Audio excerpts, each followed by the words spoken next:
Nagsimula ang pelikula taong 1937 sa high school. Mayroong isang babae na nagngangalang Ludmila na natanggap para mag-aral ng history sa Kyiv University sa Ukraine dahil matalino talaga siya.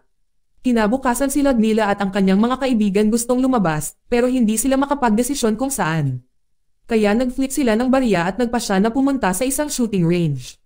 Sa oras na iyon gusto ni Ludmila na sumali kahit na kadalasan ay mga lalaki lang ang gumagawa nito.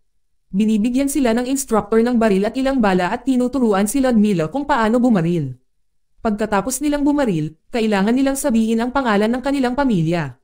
Sinusuri ng instructor ang mga target at ginawa ni Ludmila ang pinakamahusay, kahit na ang kanyang mga kaibigan ay hindi nag-iisip na kaya niya. Pagkatapos ay nagreklamo ang isang kaibigan at hiniling sa instructor na suriin muli. Ngunit sinabihan lamang sila ng instructor na tingnan ang mga target mismo kung hindi sila naniniwala sa kanya. Habang nag-aaral si Ludmila ay tinawag siya ng chancellor at sinabihan na mag-empake ng mga gamit niya. Napansin pala ng isang officer ang talento ni Ludmila sa shooting.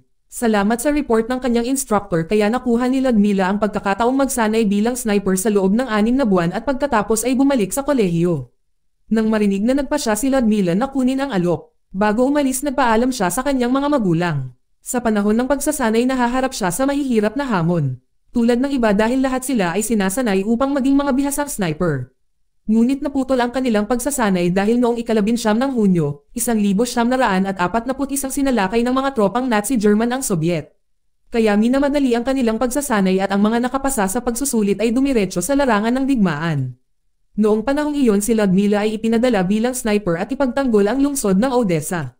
Sinabi sa kanya ng kanyang commander na si Makarov na ang target ni Ludmila ay ang commander ng kalaban bilang kanyang pangunahing layunin. Sinabi rin niya sa kanya ang isang paraan upang ibagsak ang isang tangke ng kaaway sa pamamagitan ng pagbaril sa bintana ng driver ng 3 beses upang tamaan ang tangke ng gasolina. Ngunit pagkatapos ay sumalakay ang mga tropang Nazi sa himpapawid na sinundan ng ground troops. Sa isang mahirap na sitwasyon si Ludmila, naghanap si Ludmila ng armas sa mga namatay na mga sundalo. Nang makakuha siya ng armas, pinunterya niya ang bintana ng tangke ng kalaban. Sa tulong ni Makarov, nagawang masira ni Ludmila ang tangke. Pagkatapos ay nagpupumilit siya na barilin ang isang Nazi commander. Si Ludmila ay hindi sigurado dahil hindi pa siya nakabaril ng isang tao. Ngunit nang makita niya ang kanyang kasamahan na puno ng dugo, nagpasya siyang barilin ang kaaway ng commander. Ang kanyang pagbaril ay naging dahilan upang ang kaaway ay umatras kaagad. Pagkatapos ay bigyan ni Kapitan Makarov si Ludmila ng vodka upang tulungan siyang makayanan ang stress. Sa kalaunan ay ang kanyang tagumpay sa pagsira sa tangke ay pinuri ni Major General Petrov. Ginawaran din niya si Ludmila ng isang automatikong rifle. Noong oras na iyon nangako si Ludmila sa harap ng lahat na hindi siya magpapakita ng awa sa kaaway at gagamitin ang kanyang rifle upang labanan ang daan-daang ng mga sundalong Aleman. Kalaunan ay tinuruan ni Makarov si Ludmila kung paano i-disassemble ang kanyang rifle para malaman niya ang tungkol dito. Noong gabing iyon ay nagbahagi si Makarov ng isang kwento tungkol sa kung paano niya minsang napatay ang 3 kaaway sa isang putok lamang noong isang digmaan sa Finland. Nang marinig na hinahangaan siya ni Ludmila ng higit pa, kinabukasan ay hindi mahanap ni Makarov si Ludmila sa kanyang post. Sa lalong madaling panahon ng isang kasamahan ay nagulat na siya ay malapit sa mga tropa ng kaaway. Sumusubok talunin ang maraming sundalo ng sabay-sabay. Ito ay lubhang mapanganib kaya inutusan siya ni Makarov na bumalik at nagbanta pa na dadalhin siya sa korte ng militar kung muli niya itong gagawin. Kinagabihan may dumating na messenger na may dalang utos para sa isang bagong assignment. Nang nilapitan ni Ludmila si Makarov na umaasang ipahayag ang nararamdaman niya, ngunit tinanggihan siya nito. Si Makarov ay nangako sa sarili na hindi iibig sa panahon ng digmaan. Kinabukasan sa larangan ng digmaan galit pa rin si Ludmila kay Makarov dahil hindi niya tinanggap ang kanyang pag-ibig. Sa wakas ay ipinaliwanag ni Makarov kung bakit hindi niya matanggap ang nararamdaman nito. Ayaw niyang harapin ang masakit na katotohanan ng pagkawala ng mahal niya sa digmaan. Doon si Ludmila lakas loob na sinabi kay Makarov na kailangan lang nila siguraduhin walang mawawala sa kanila. Nang biglang nagkaroon ng malaking pagsabog na ikinasugat ni Makarov at Ludmila. Buti na lang at ayos lang si Makarov, ngunit nasaktan ng husto si Ludmila. Dinala siya sa isang tent para sa tulong medikal kung saan inaalagaan siya ni Dr. Boris na dating nobyo niya. Sinubukan din ni Makarov na aliwin si Ludmila sa pamamagitan ng pananatili sa kanya. Nang makita itong si Boris ay nagseselos dahil mahal pa rin niya si Ludmila. Sa nakaraan si Ludmila ay engaged kay Boris, ngunit hiniwalayan niya ito dahil kailangan niyang umalis para sa pagsasanay ng sniper. Sa ibang pagkakataon nagkaroon ng malaking paglisan mula sa lungsod ng Sevastopol na nasa peninsula ng Crimea. Ang lungsod ay sinalakay ng mga tropang Nazi German, kaya umalis ang mga sundalong pulang hukbo sakay ng kanilang mga barkong pandigma. Ngunit sa kanilang paglalakbay ay sinalakay ng mga eroplano ng kaaway ang kanilang mga barko. Sa panahon ng kaguluhan sa Sevastopol si Ludmila ay pumunta kay General Evans at hiniling sa kanya na pirmahan ang kanyang ulat sa kalusugan para makasali siya sa digmaan. Ngunit sinabi ng general na ang mga doktor lamang ang maaaring magbigay ng pahintulot kaya't nag-aatubili si Ludmila na pumunta kay Boris na umaasang pipirmahan niya ito. Ngunit tumanggi si Boris dahil hindi pa ito ganap na gumaling. Ilang sandali nang marinig ni Ludmila na bumalik na ang mga sundalo mula sa frontline. Naghintay siya sa gilid ng kalsada umaasang makita si Makarov. Tapos may tumawag sa pangalan niya, binigay niya ang rifle ni Makarov kay Ludmila. Nang nalaman ni Ludmila ang tungkol sa pagkamatay ni Kapitan Makarov ay nalungkot at nanginginig ang kanyang mga kamay habang hawak niya ang kanyang rifle. Bumaling siya kay Boris na lumuluha ang mga mata nito. Nang marinig ang tungkol sa pagkamatay ni Makarov, nag-aatubili na nilagdaan ni Boris ang ulat ng pangkalusugan ni Ludmila. Para sa bagong misyon nakilala ni Ludmila si Captain Leonid na pumalit sa posisyon ni Makarov bilang pinuno ng mga tropa. Kinabukasan si Ludmila at Leonid ay pinupunterya ang mga kalaban. Sa pagkakataong ito ay sinadya ni Ludmila na barilin ang mga kalaban sa kanilang mga binti at braso upang maging sanhi ng pananakit ng mga ito. Nang makita ito agad na pinatay ni Leonid ang sundalo para matapos ang kanilang pagdurusa. Nena si Ludmila dahil gusto niyang magdusa ang kalaban bago mamatay. Ngunit pinayuhan siya ni Leonid na ang digmaang ito ay hindi lang para sa isang taong nawala kundi para rin sa mga taong nakaligtas at hindi sila nakatuon sa paghihiganti lamang. Sa gabi si Ludmila at Leonid ay binigyan ng mapanganib na misyon para harapin ang mga sniper ng kaaway. Buti na lang si Ludmila ay laging maaasahan sa bawat misyon. Dahil kakayanin niya ang matigas na lupain at mga kondisyon ng panahon. Habang lumilipas ang oras ang mga tumpak na putok ni Ludmila ay nagpatuloy sa pagpapabagsak sa mga tropa ng kaaway ng walang awa. Sa huli ay pinilit ang mga tropang Nazi na umatras mula sa Sevastopol.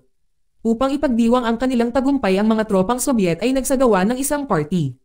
Doon ipinakilala ni Ludmila si Boris kay Leonid at iniwan silang dalawa. Ibinahagi ni Boris kay Leonid ang tungkol sa nakaraang relasyon nila ni Ludmila at kung paano niya ito minahal.